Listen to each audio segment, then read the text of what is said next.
one of them that was good. Not one. Women fighting in wrestling or MMA or anything is complete BS. All women belong in a kitchen, naked, barefoot, and pregnant.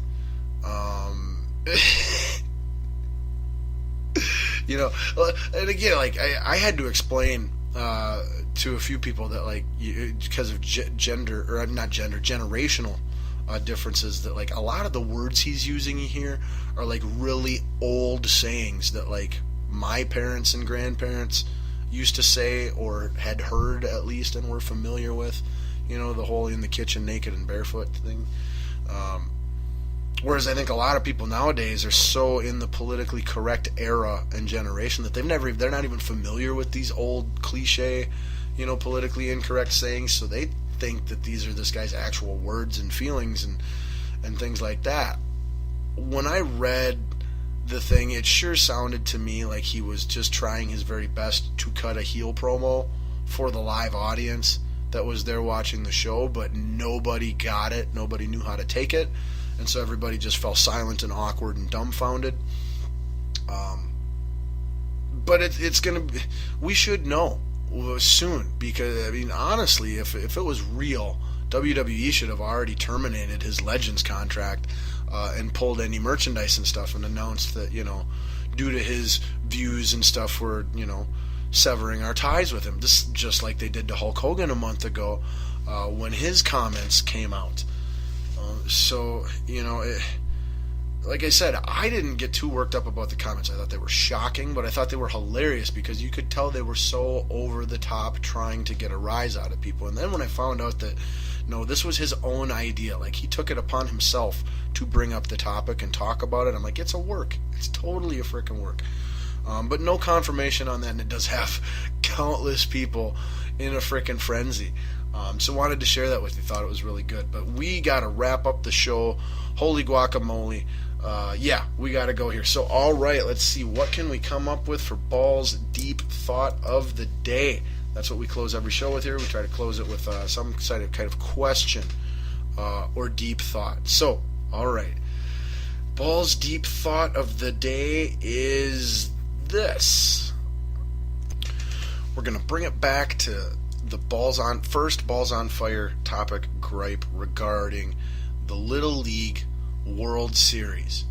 Are we as a society, as consumers of entertainment and information and everything else that we consume, are we creating a horrible situation here with the Little League World Series where at some point in time it's all going to come crashing down in an avalanche of corruption,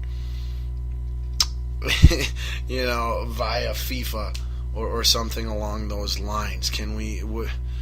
What do you think? Do you like? Here's the real Balls Deep Thought of the Day question of the day. I know which side I'm on. Do you like the old days when the Little League World Series was just its own thing?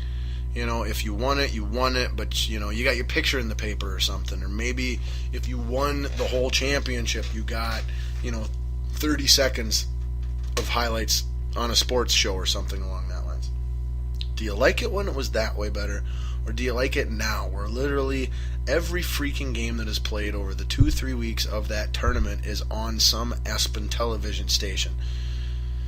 I freaking hate it. I can't stand it. Now, I'm sure a lot of people are sitting there going, it's great. These kids one moment, you know, to have this really special moment, opportunity and memory and things like that. It's like, yeah, no, I get that, but like, wouldn't playing in the Little League World Series tournament,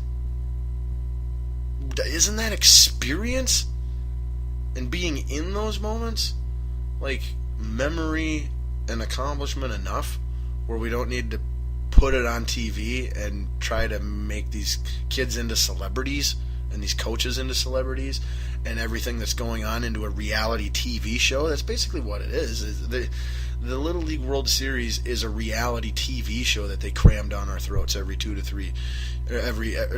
3 weeks every year, starring a bunch of, you know, adults as coaches and parents, and then a bunch of kids within a certain age range, hopefully, But I'm sorry, every time I see one of these kids with a frickin', Raleigh Fingers fully grown mustache on the mound, that's 2.5 feet taller than everyone he's pitching to out there, like it just, I'm sorry, but I'd like it to go back to more old school. I'm not saying take it all away. Like I said, show the championship on ESPN. Show the U.S. games in their region on ESPN too. Okay, but we gotta stop trying to make this into this huge annual reality TV show where we exploit and manipulate children, their parents, and athletic coaches in a sport for our own stupid entertainment. So that's my Balls Deep thought of the day. Let me know what you think. Love it or hate it. I would love to find out.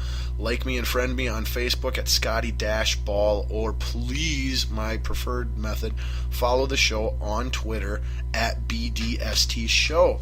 Again, you've been listening to Balls Deep Sports Talk with me, your host, Scotty Ball, here on WNLMradio.com, or listening on demand via the Spreaker app, the TuneIn app, SoundCloud, and YouTube. Thank you so much. As always, please tune in next week.